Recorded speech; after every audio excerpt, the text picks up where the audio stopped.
I hope you'll agree with me that a good way to start a session on what something is to first consider what it is not.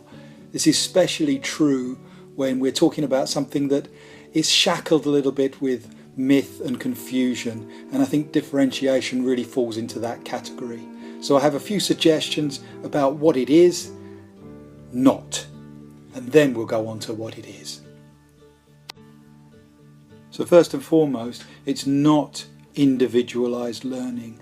I know from my own experience that this has been proposed in the past, but this is a misunderstanding and is simply unworkable. The idea of separate lesson plans for each individual student is indeed a recipe for overwork in a group of people that are already horrendously overworked. It's not about that, or at least it shouldn't be.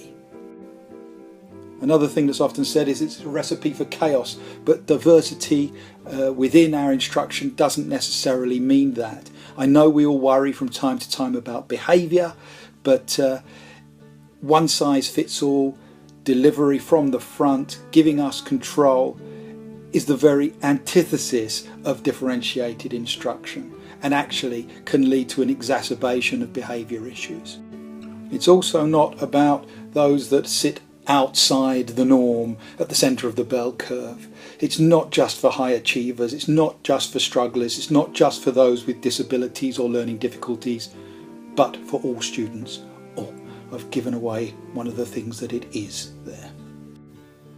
I'm not sure how well this image suits what I'm about to say, but it's also not about grouping by ability. Now, this may be quite controversial, but it's also not simply another way of describing group work, though of course those two things may feature in some circumstances and in some way.